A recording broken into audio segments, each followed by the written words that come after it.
Hello there and welcome to The World Now on TVC News.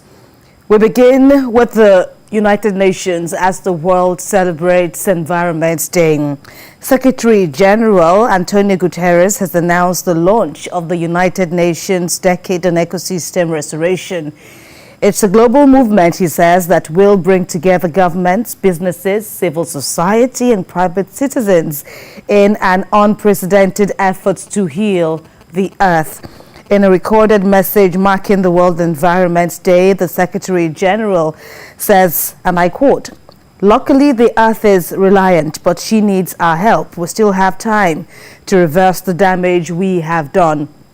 And Mr. Antonio Guterres says, I quote, "For the UN Decade on Ecosystem Restoration is a global call to action. It will draw together political support, scientific research, and financial muscle to massively scale up restoration." During her briefing to the World Environment Day virtual event, the head of the United Nations Environment Program, Inga Anderson, says we must strain every sinew to make this decade a success. This is because we must stabilize the climate, protect nature, and stem pollution to create a world of prosperity, equality, and peace, as foreseen in the Sustainable Development Goals. For more on the World Environment Day, we join now an environmental activist, Nnimmo Bassey, via Zoom from Port Harcourt. Thanks a lot for joining us at this time. So for you, the clarion call seems to the need to heal the earth after such an interesting 2020 filled with its ups and downs, particularly the impact on the environment. What for you is critical? Well, I think the theme is very appropriate because we're still in the pandemic, COVID-19 pandemic, which taught the world a lesson about how to relate to the environment, since we all heard that the virus was transmitted from other species to humans. And so this is a clarion call. We've lost so many species. The environment has been so badly damaged.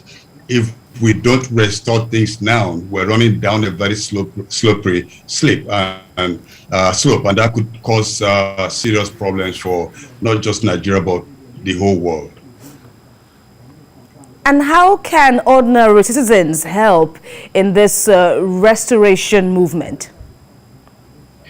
Yes, this is an interesting thing because citizens can do things, government can do things, and corporate bodies can do things. The things that we can do as citizens can be as simple as planting a tree.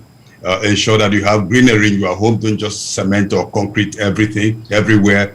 And then, of course, buy more durable goods. Don't buy things you dispose of with just a single use. For example, plastics. You're going to buy a loaf of bread that is already inside the plastic, and you are asking for another plastic bag, and all these things are thrown into the drains. They end up affecting aquatic ecosystems. And so we have to learn to use and reuse things. And then we have to learn to keep our environment clean, ensure that we have greeneries around us, and of course, don't use toxic chemicals. If you have a garden, you don't use herbicides. You don't use artificial fertilizers. Use compost. We have to go back to nature. This is the whole idea. We cannot restore ecosystems except we go back to nature.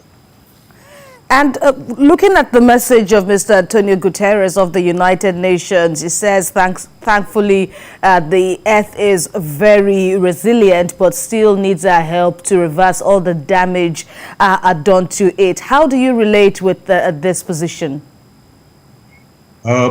Well, just to extend what he said, the fact is that the earth can do without humans. So if we don't change our mode of relationship with Mother Earth, if we keep on trashing nature, nature is going to be so inhospitable for humans. So humans may go extinct, but the planet will remain, the earth will remain. In fact, the earth will flourish. And so what I believe he was saying is that it is the interest of humanity to relate more reasonably with nature, with other species, because we're all interrelated and interconnected. If one species goes extinct, it affects the rest of the species. We're living in a holistic ecosystem. And so actually, it is in human beings' best interest to recognize the fact that we are not the only beings on planet Earth and that others can survive. Mother Earth can survive without us. And so for us to maintain our place on Earth, we have to reconnect to Mother Earth, respecting her natural cycles, ensuring that we don't do things that damage the ecosystems. And in this clarion call now for global mass action, what is your message to governments of the world, particularly here in Nigeria? Well, the first thing I would like to tell government is to stop pretending they don't know the root cause of the damage we are seeing in our ecosystems.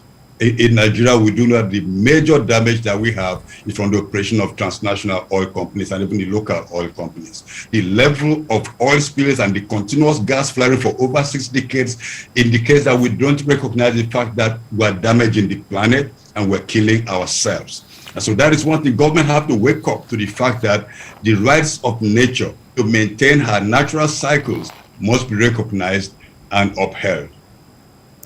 Tell us further, Nnimmo Bassey, what the world, stands to lose if this advice, these directives year on year aren't heeded at this time.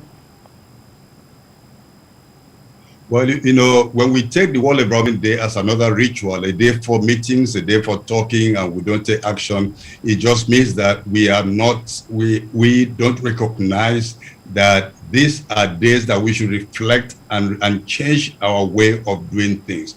The level of destruction going on in the world today, the level of lack of care. We're having the certification in Nigeria, we're having gully erosions, we're having coastal erosion, everything is going in negative direction.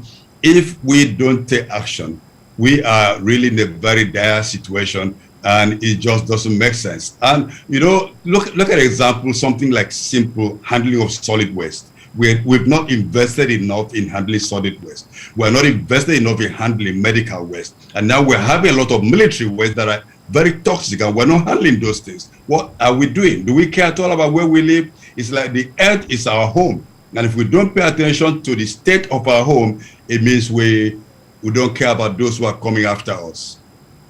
Environmental activist Nnimmo Bassey joining us via Zoom from Port Harcourt. Thank you very much for your contributions, and we wish you well as you pursue this work of environmental restoration in Nigeria and beyond.